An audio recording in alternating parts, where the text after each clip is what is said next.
Hello class 8 এর আমার স্নেহের ভাই বোনেরা, তোমাদের জন্য তৃতীয় পর্যায়ক্রমিক মূল্যায়ন 2025 এবছরের জন্য ইতিহাস বিষয়ে মান 5 এর এমন বাছাই করা 10টি প্রশ্ন নিয়ে চলে এসেছি, যা তোমাদের এবছর পরীক্ষার জন্য খুবই স্পেশাল। কোন কোন প্রশ্নগুলি পরীক্ষার আগে দেখে গেলে সে প্রশ্নগুলি পড়ার 100% চান্স থাকবে, সে প্রশ্নগুলি আজ তোমাদের সঙ্গে আলোচনা করব। চলো তাহলে বেশি সময় নষ্ট না করে আজকে সেই প্রশ্নগুলি তোমাদেরকে দেখিয়ে দিই।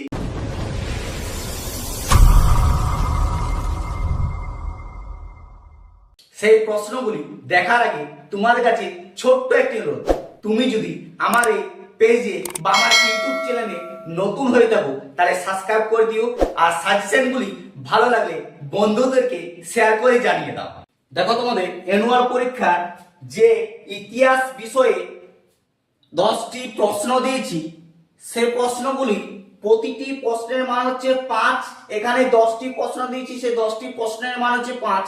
এই প্রশ্নগুলি তোমাদের স্কুলে 100% চান্স আছে পড়ার। এই প্রশ্নগুলির মধ্যেই দিবে, এর বাইরে পড়বে না। তোমরা দেখে নিও বা মিলিয়ে নিও। চলো তাহলে প্রশ্নগুলি আমরা দেখে নিই, এক এক করে আলোচনা করি।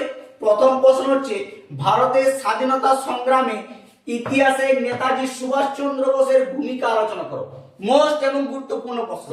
2 নম্বর প্রশ্ন হচ্ছে, নীল বিদ্রোহের কারণ কি ছিল বা নীল বিদ্রোহের কারণ বা গুরুত্ব আলোচনা করো। সব থেকে বেশি চান্স আছে তোমাদের 2 নম্বর প্রশ্নটি, দেখে রাখো। 3 নম্বর প্রশ্ন হচ্ছে, ভারতের স্বাধীনতা আন্দোলনের নব বিদ্রোহের কারণ কি ছিল। মোস্ট এবং বিশাল গুরুত্বপূর্ণ প্রশ্ন। 4 নম্বর হচ্ছে, বঙ্গভঙ্গ বিরোধী স্বদেশী আন্দোলন সম্পর্কে আলোচনা করো। এটিও প্রশ্নমান তোমাদের 5 এবং বিশাল কমন যোগ্য প্রশ্ন। 5 নম্বর হচ্ছে তোমাদের কি, নেপোলিয়নের রুশ যুদ্ধের তাৎপর্য ব্যাখ্যা করো। এটা অনেক স্কুলে দেই প্রায়। 6 নম্বর প্রশ্ন হচ্ছে, ইংল্যান্ডে সর্বপ্রথম শিল্প বিপ্লবের কারণ কি ছিল। মোস্ট ইম্পর্টেন্ট প্রশ্ন। 7 নম্বর হচ্ছে, খিলাফত আন্দোলন বলতে কি বোঝো। এই আন্দোলনের উদ্দেশ্য বা লক্ষ্য কি ছিল আলোচনা করো। 8 নম্বর প্রশ্ন হচ্ছে, ভারতীয় জাতীয় কংগ্রেস প্রতিষ্ঠার উদ্দেশ্য কি ছিল।